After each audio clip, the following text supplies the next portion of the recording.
Good morning, everyone. Week 2 of the national season has completed, and we're on to the final week, but there's some interesting things to talk about as we pore over the results from Week 2, namely, 1, what you see right over here, new Alluring Desire steps up as the natural counter and perhaps complete answer to Zen. Even though Zen, right behind her this week, picks up 4 wins, she sits at the top spot with 5 wins respectively.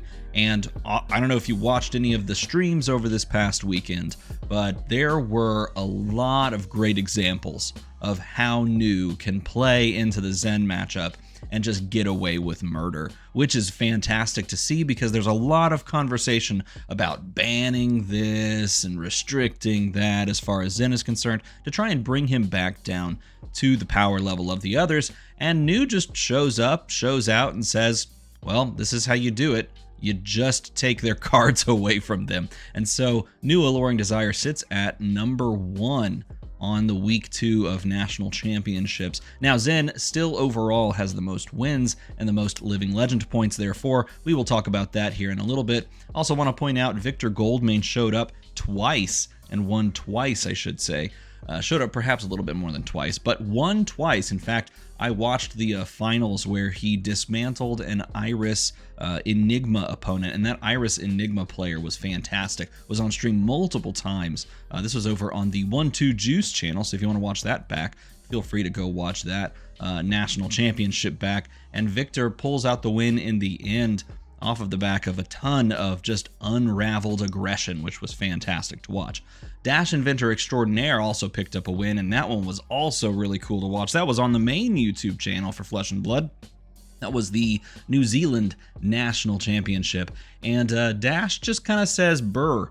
It just goes burr and says, I'm just gonna try and take away all of your good equipment with T-Bones, and I'm just gonna push so much damage that my speed will win over your wide board, saying to the Zen players, does Dash. And that's pretty incredible. That's pretty awesome. Now, Prism and Enigma both serve as a possible counter to Nu rising up a little bit. And we could see Kano make a little bit of a comeback as well. It really sort of depends on the metas that we're going into. If we're looking at the last weekend of national season and the metas of those locations are not necessarily illusionist or wizard friendly, like if they aren't heavily played there, then we could see a retread of what we've seen already with Zen being very strong and Nu countering. But it could also get a little bit more interesting with wizards and illusionists muddying the waters of Nu's chance to neuter Zen on the battlefield. So it'll be interesting to see how this third week plays out, but there's more information than just this graphic to go over. Huge shout out to the Metagame Minute that's put on Fab TCG's official website. I believe Kasharn does those, does a fantastic job. And he highlighted Juha's Finland National Championship list, so I thought we'd pull that up and show you kind of what to expect from a Nu Alluring Desire winning list. Some amount of Sync Belows and Fate Foreseens are included, but as you can see if you look at this, by and large, we're playing a bit more of the aggressive style of Nu, the one that really just wants to put disruption on the board and say, do something about it, or reap the consequences of your inaction. So, I mean, if I made a copy of this, we could put a few things in sideboard. Like clearly the Blanches are sideboard. Technically, you could consider these as sideboard, but they probably stay mainboard into most matchups. Weakest Links in sideboard, but your main kind of heavy hitters, if you will, and including Hurl as well. That's a Hurl and Looking for a Scrap. Those are both sideboard cards. Your main big attacks are your Command and Conquers, your Leave No Witnesses, and then you're using all of these disruptive effects like Siren's Call, a card that I came onto late into the cycle of building Nu, but holy crap, this card is so good in just about every scenario. Siren's Call feels fantastic. Obviously, you have your Hisses and your Venomous Bites in some amounts and degrees, and your Bonds of Agony. This is a list that does have Mask of Recurring Nightmares. I've been talking to a couple of assassin players, and I've looked at a couple of other lists, and some people are just pivoting to hard traverse the universe only. And I think that's super strong and super powerful the way that they're playing it. I love this card though, so I'm glad to see it still making lists and doing work in the matchup. I think Vambrace is also a card that does incredibly well, and it just does work. It's also an attack reaction, by the way, so you can actually use this as a trigger for anything that's looking for attack reactions to be played, namely Bonds of Agony, so that you can get that free trigger off of that if you're needing the third attack reaction. But yeah, it's just doing the aggressive thing and making your opponent answer that aggression either by blocking and slowing down their game plan, or by reaping the consequences with this hitting and banishing and banishing and gaining life. It's very potent, and it has won multiple players' national championships this past weekend, including Yuha, who, by the way, great player, fantastic content creator. He's been doing some stuff. I think he did some stuff on his own channel, did some stuff on the Arsenal Pass channel as well, breaking down the limited set, and that's very, very cool. So congratulations to Yuha, and also go check out his stuff. And this was a list that I put out on Twitter after it picked up the win, because we talked about this last week in a video I put out last week as to decks that are on the cheaper side that can still win national championships, I should say. And this is an example of that. This is Dash Inventor Extraordinaire, and this was Dan McKay's list, who picked up the win on the New Zealand National Championship. He is the New Zealand National Champion. Congratulations to him. And this is a list that is, well, I mean, if you're looking at it, it is incredibly aggressive in nature. It has the capacity to side in Induction Chamber and Backup Protocol if you need to play a longer game. But I mean, the construction literally says, I'm going to pound you into the ground with triple Teklo Pounder, all of the boost mechanics, like the best of the best. These T-Bones are both good in some matchups, but also silver bullets in the Zen matchup, so much so that some Zens were actually running out their Arcane Barrier equipment so that they could actually put something in front of T-Bone and not lose Traverse the Universe at a very opportune moment, if you will. But it just puts down damage and aggression, and it says maximum velocity basically whenever I want.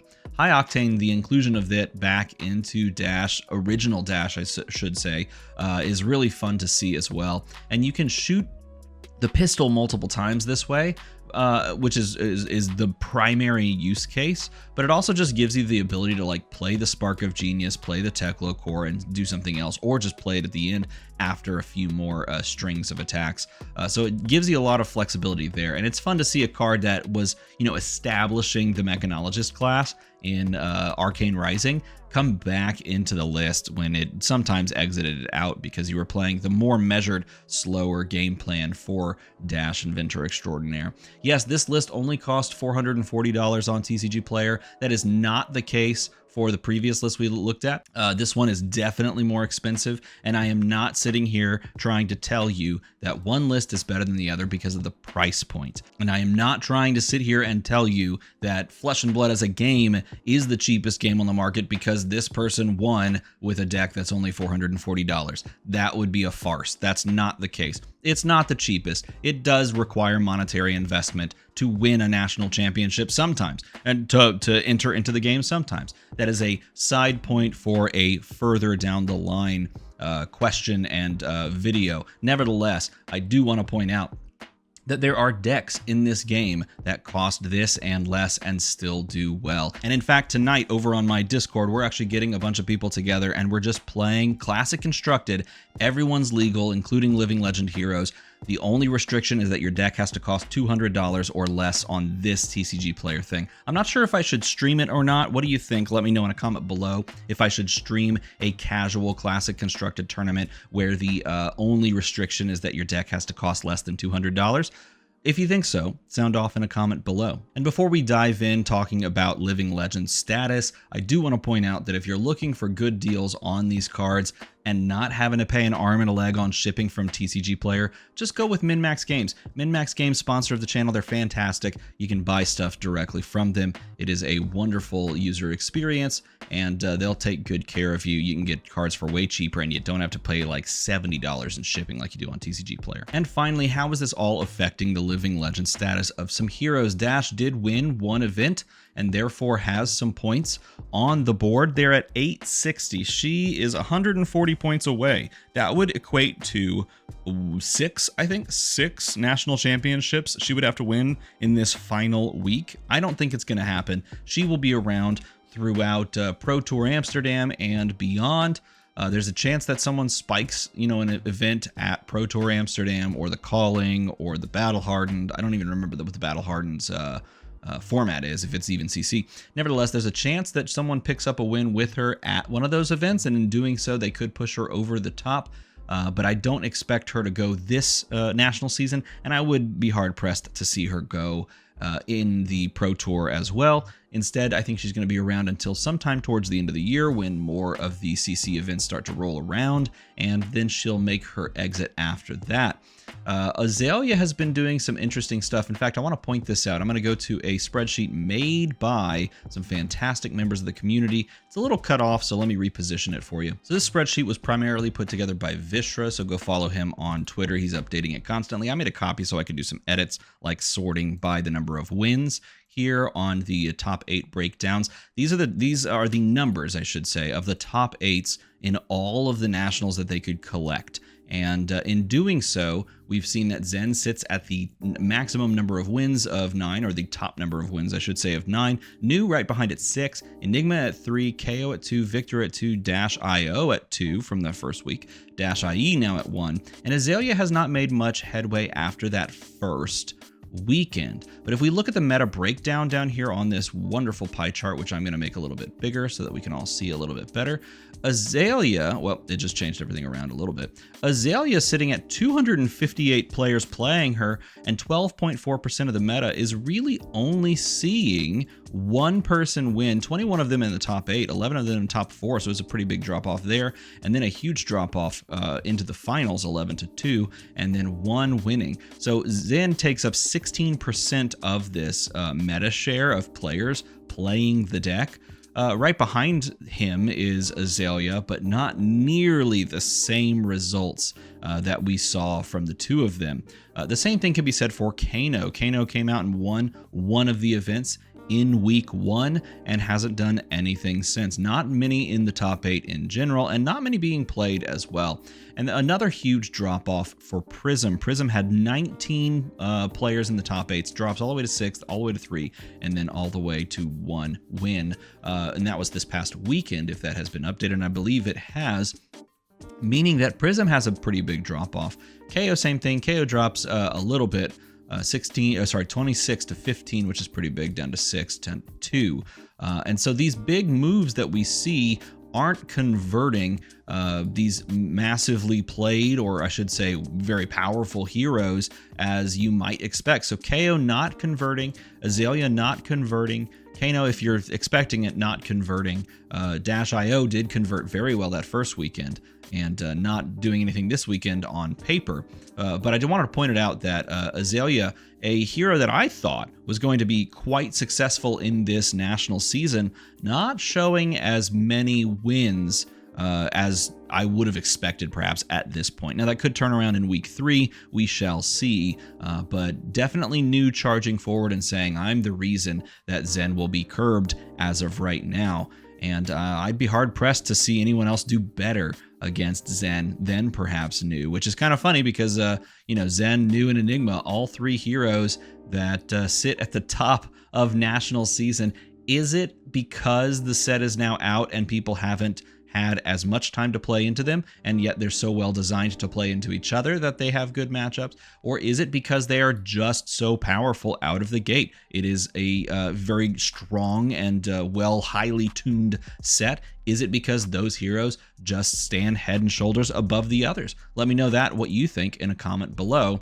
But what that means for Zen, I should say right here, is that he has 295 points in the second week of this Nationals season.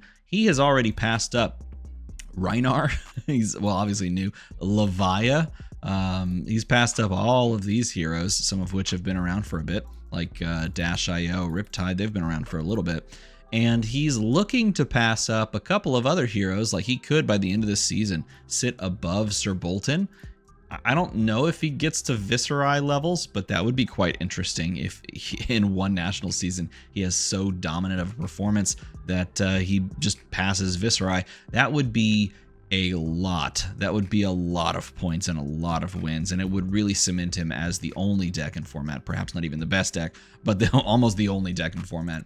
But I'd be too hard-pressed to say that is the case, because doing such a good job this past weekend against him was new. So I think the meta is currently shifting, and Zen, while strong and dominant at the top, is starting to look down at the heroes around him and struggle a little bit. The question is, will they make adjustments? Will there be play adjustments, deck adjustments, or is this just a sign that things are changing and that we are just a little bit too hot on our heels for bans and restrictions before we allow the meta to percolate like a good coffee, which is, I think, the perfect way to represent a meta. Like a good coffee. You just sit back. I have my coffee here. That's why I went for that one. You just sip it. You just let it percolate. You let it brew. That's what the meta is. Perhaps we should do a little bit more of that. But if you liked this video and you like percolation, okay, that one sounds a bit weird. If you like that, though, make a number go slightly higher. Support on Patreon so that I can do this full-time one day. Who knows? Maybe it could be a thing. And like the video, do the subscribe thing like we always say. As always, thanks for watching.